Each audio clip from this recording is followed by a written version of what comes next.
I never thought of myself as a leader until later in life. I believe my first training in leadership came by the way of my humble but super intelligent parents. My mother and father had a 7th and 9th grade education, respectively, but provided me an upbringing that I feel that has helped me become the leader I am today. My parents taught and drilled respect, family, and work ethic. My parents were the best leaders that I could ever look up to. My mother continues to be the person in my life that I look up to.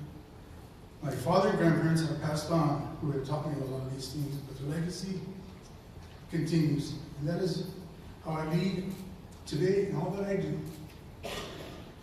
I was raised and brought up in Moses Lake on a 16-acre plot that my grandparents purchased when they settled in Washington, when they were doing the Western United States migration cycle for crops and work. My family came together, and my grandpa said, we're going to stop here in Washington. The farmer says, you need to stay here, you need to educate your children. Mr. Cruz and my grandfather with his limited English said, okay, I'll do that. So he took his 2 10-wheeler potato trucks, and they used them there on the farm, and he became somewhat of a supervisor for this person, so he had enough money to buy 16 acres in the country. So my grandfather bought a bunch of houses that were being torn down, and he told him to the 16-acre plot and gave a house to each of his kids. So we have the Cruz Ranch, right? Chito de Cruz, right? And today, what he taught us that day was no education. He had 0 education. My grandparents had no education, limited English, and a couple cuss words. I think it was all he knew. But what he did is he created this 8-family, my grandma and grandpa. We grew up in that Cruz Ranch with, at one point we were getting on the bus with 24 cousins.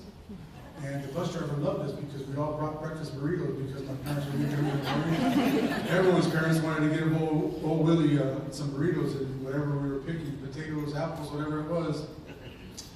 But today, my family came together, like we do today, like we are today, to build a community and show that together we would be able to accomplish and create a very close family that consists of today 350 family members in Moses Lake who care for one another, love one another, and do whatever they have to help us support one another.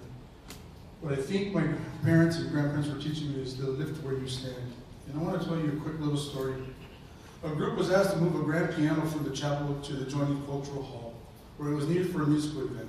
None were professional movers, and the task of getting that gravity-friendly instrument through the chapel and into the cultural hall seemed nearly impossible.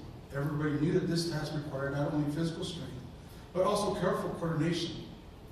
There were plenty of ideas, but no one could keep the piano balanced correctly.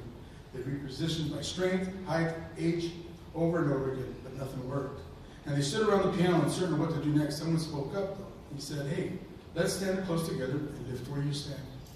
It seemed too simple. Nevertheless, each lifted where he stood, and the piano rose from the ground and moved into the cultural hall as if it was on its own power.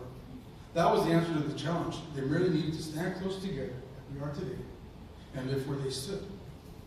What we're doing today is trying to make our community a better place by lifting where we stand, doing what is necessary. More importantly, we want to improve our position as we continue to grow, and as a county, Snohomish County, and have leaders ready for the heavy lifting. I would also say we're trying to leave this a better place for our children. So I asked my children to write down and see why they think it's important for me to be involved in leadership in Snohomish and other leadership positions. My 6-year-old said, Dad, you thrive in the leadership roles, and that inspires me to put myself out there and serve and help others. I know I want, and I will continue to do the same in my life. Angie, my 12-year-old, important, Dad, it's important because understanding where you started working in the fields and where you are today as a leader, it tells me that I can accomplish my goals and there are no excuses not to. Also, I can help others and serve my community. I can help those who look like me to be leaders and to be supportive of the kind of work that you do, Dad. My 8-year-old, it's cool.